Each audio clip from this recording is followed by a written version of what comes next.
diversos espacios históricos de nuestro discurrir pasado, ¿verdad? Si es histórico y pasado. Bueno, él puede ilustrarnos bastante sobre lo que se conmemora hoy. Se trata de don Tony Raful, autor de un libro sobre el 14 de junio. Bienvenido, maestro. Muchísimas gracias, querido Domingo Páez. Gracias, querido Fafa Taveras. Gracias, Patricia Arache. Gracias, Ricardo Nieves. Encantado de estar en este programa. Para mí es un placer y un honor también. Honor para nosotros, Tony. Qué bueno tenerte en esta plataforma y poder conversar contigo sobre muchas cosas, pero sobre todo sobre esta fecha. ¿Qué debemos conocer 62 años después del desembarco del 14 de junio del 59? ¿Qué debemos saber los dominicanos para categorizar esa acción como lo que se intentó ser? Una acción de libertad. Las jornadas expedicionarias de Constanza, Maimón y Estero Hondo fueron la consecuencia de un auge político a nivel latinoamericano con motivo del derrocamiento y la caída de varias dictaduras que oprimían a sus pueblos. El turno le tocó a la República Dominicana en esa fecha gloriosa que hoy conmemoramos. Ese programa mínimo que trajeron en su bolsillo los expedicionarios de Constanza, Maimón y Estero Hondo resumía y sigue resumiendo incluso en algunos aspectos todavía pendientes las tareas fundamentales de la sociedad dominicana, a pesar de los cambios que se han producido y de las transformaciones gigantescas en el orden mundial, sobre todo en el área económica y social. Ese programa mínimo garantiza al pueblo dominicano no solo el disfrute de las libertades que habían sido conculcadas por la dictadura trujillista, sino el conjunto de reivindicaciones económicas sociales que están todavía, muchas de ellas, en las puertas de la espera en la sociedad dominicana. El 14 de junio representó ese movimiento, plasmó el llamado Movimiento de Liberación Dominicana, que no fue otra cosa que una sumatoria de las organizaciones antitrujillistas del exilio dominicano. Sumaron las mejores voluntades y organizaron al calor del triunfo de la Revolución Cubana esa gran expedición gloriosa que fue una inmolación desde el punto de vista del resultado final como consecuencia de la brutalidad de la dictadura trujillista, pero que sembró en la conciencia nacional toda una esperanza real en las grandes posibilidades de liberación del pueblo dominicano de la tiranía trujillista que oprimía a nuestro pueblo desde el año 1930. Trujillo constituyó un mayor desorden en el plano de la organización política del Estado, a pesar de que la propaganda trujillista pretende presentarlo como el organizador del Estado moderno dominicano. Es un Estado corrompido que corrompió profundamente la sociedad dominicana. Y esa expedición que hoy conmemoramos, 14 de junio, es la expedición que resume en su programa político, en su programa social, en su política internacional, los planteamientos más modernos en relación con el desarrollo social del pueblo dominicano. La deuda contraída por todos nosotros con los héroes y mártires de junio del 59 está todavía pendiente en algunos aspectos.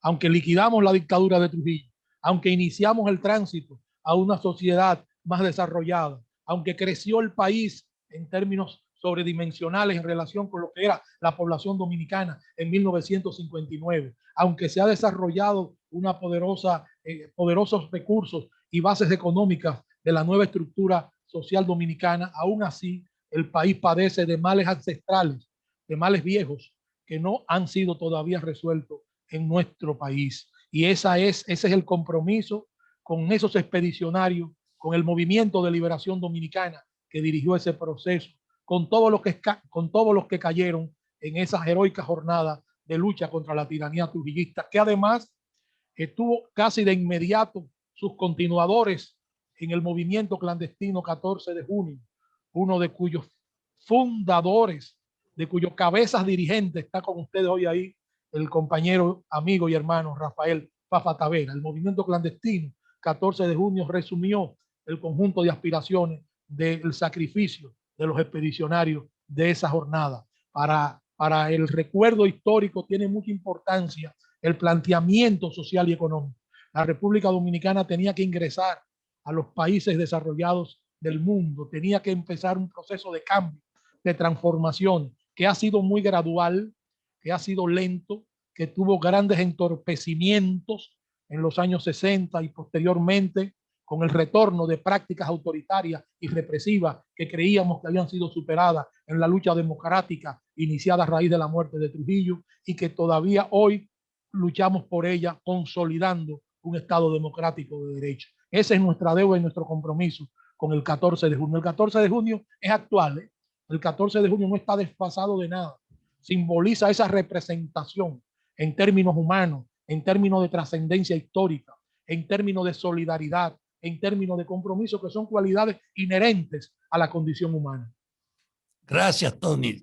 Un saludo de todos nosotros aquí. Nos alegra Gracias. oírte desde allá.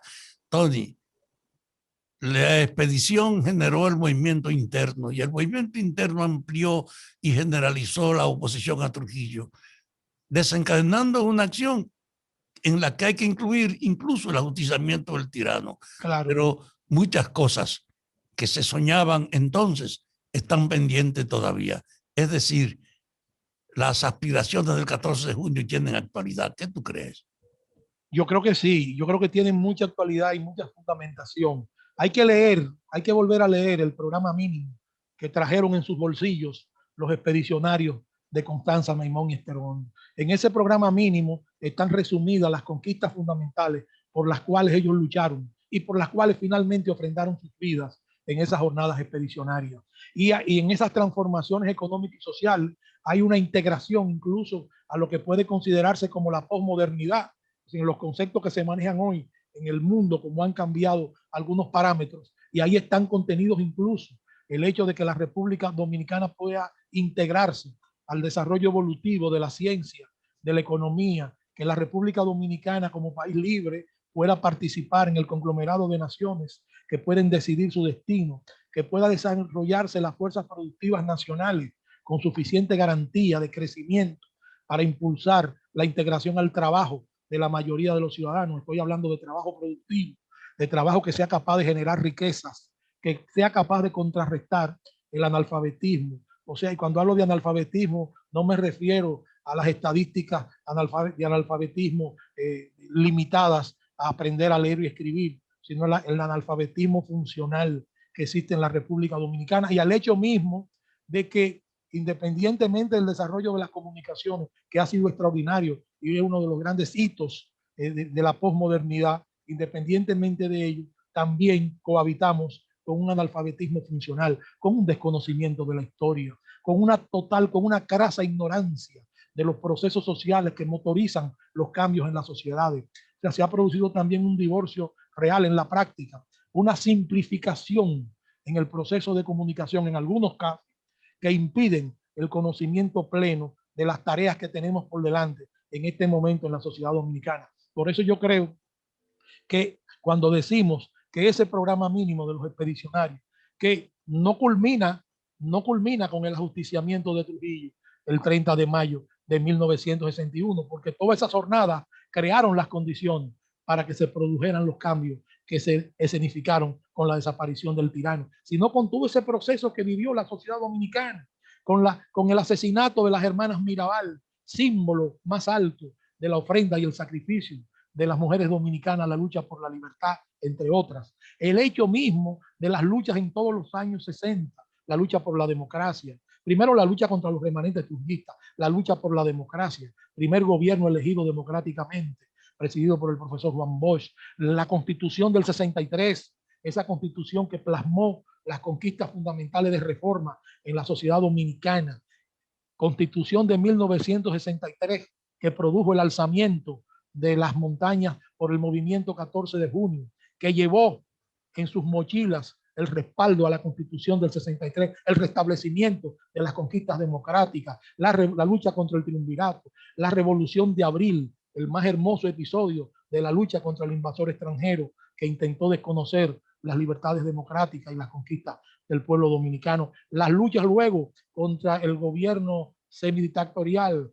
opresivo de Joaquín Balaguer en el proceso de la contrainsurgencia en la República Dominicana, con toda la secuela y las luchas por las libertades, por el regreso de los exilados, por que se abrieran las cárceles que estaban atestadas de presos políticos, por la negación de libertades que culmina con las grandes jornadas desarrolladas por el Partido Revolucionario Dominicano bajo la dirección de José Francisco Peña Gómez, la derrota del reformismo balaguerismo en las elecciones de 1978, restableciendo en la estructura formal la democracia en la República Dominicana con el gobierno de don Antonio Guzmán, el regreso de los exilados, se abrieron las cárceles, se creó un nuevo espacio democrático en el país.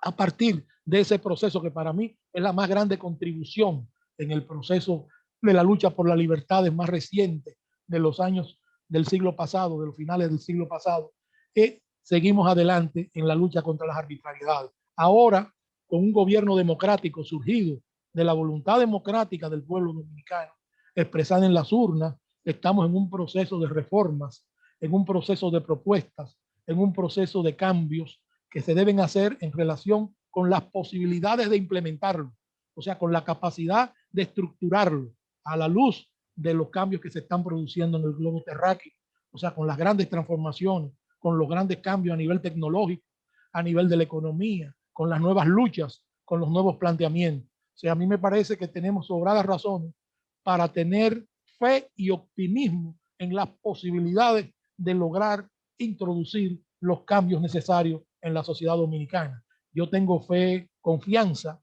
en que las nuevas autoridades que dirigen la nación tienen conciencia plena, que tenemos un mando político a nivel del Estado evidentemente honesto, que puede garantizar y garantiza el desarrollo de esas nuevas luchas que se desarrollan ya todos los días en nuestro país. Claro, en medio de una pandemia desastrosa que ha desorganizado el cuerpo social dominicano y a nivel mundial. O sea que prácticamente ha cambiado las reglas de juego en numerosas estructuras de intercambio, pero que tenemos que sobrevivir, tenemos que vencerla, tenemos que cooperar, tenemos que participar, tenemos que hacer todo lo posible para que la República Dominicana dé definitivamente el salto hacia adelante que esperamos desde hace tiempo.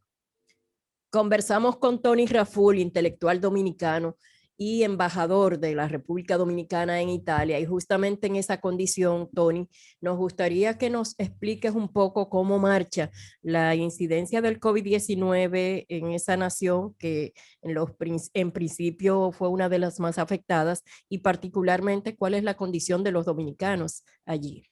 Muy bien, bueno, en primer lugar, en principio, a raíz de desatarse el COVID-19, al conocerse, Italia sufrió las consecuencias de la misma en términos en demasía, o sea, en términos importantes, hasta el grado tal que hubo prácticamente que cerrar el país para poder contrarrestar la generalización de la epidemia en numerosas ciudades, en numerosos lugares de Italia. Sin embargo, hoy día la situación ha cambiado, yo diría que de manera significativa, sobre todo en Roma.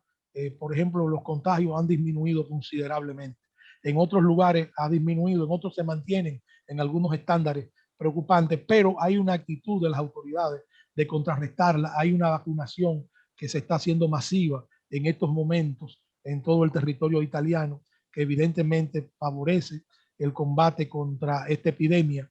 Hay síntomas realmente, yo diría que esperanzadores. Yo mismo ayer en un recorrido el domingo, por las zonas que generalmente son zonas turísticas, yo me sorprendí cuando vi una presencia, diríamos, significativa, no quiero decir masiva, pero significativa, de personas en los sitios turísticos más importantes que yo no veía, que yo hace 2 semanas, 3 semanas no veía, tomando las medidas, por supuesto, del lugar, pero ya integrándose la gente en la calle, los restaurantes abiertos ya hasta las 10 de la noche. El toque de queda empieza ahora a las 11 de la noche. O sea, hasta las 11 de la noche se puede transitar, cuando todo el mundo sabe que había un toque de queda que ya se hacía a las 7 de la noche, 6 de la tarde, ya no se podía salir, por lo menos en Roma. O sea, ha habido cambios importantes, esperanzadores, que la situación se está normalizando. Quizás no como se ha empezado a normalizar en España, no sé por los datos generales que tengo, pero creo que los datos son muy significativos. Donde más duro golpeó también fue en el norte de Italia. En el norte de Italia, que ustedes saben que es el centro de producción más importante, de desarrollo económico más importante, ahí también hizo algunos estragos. Pero creo que también se está procediendo a contrarrestar. Yo creo que hay síntomas esperanzadores de que aquí la epidemia pueda ser, si no eliminada de golpe y porrazo, pero evidentemente detenida en términos significativos para que este gran país, este país que es cuna de la cultura y civilización occidental, igual que Grecia, siga representando para nosotros y para la comunidad dominicana que vive en Italia, que es una comunidad básicamente trabajadora, muy esforzada, con mucho sacrificio, integrada generalmente por gente muy humilde. Por supuesto, también hay representaciones importantes a nivel cultural, a nivel social, a nivel de la participación en organismos internacionales en los que los dominicanos participan, pero que masivamente está integrada por trabajadores y por trabajadoras que aquí se ganan el pan de cada día con esfuerzo, con sacrificio, añorando siempre la patria que los vio nacer. Gracias, Tony. Feliz estadía. Y cuando llegue aquí a República Dominicana te queremos presencial. Claro. Te queremos presencial. Cómo no, Domingo, con mucho gusto. Para mí será un honor pasar por allá. Dentro de algunos meses pienso pasar por allá y cuando pase compartiré con ustedes con mucho gusto. Para mí siempre es un honor participar con ustedes en cualquier entrevista, en cualquier programa. Ustedes representan una voz alta de la conciencia nacional. Un gran abrazo. Gracias, maestro. Querido. Siempre, siempre. Muchas gracias, Nieves. Gracias, Fafa. Gracias a todos. Gracias, Patricia.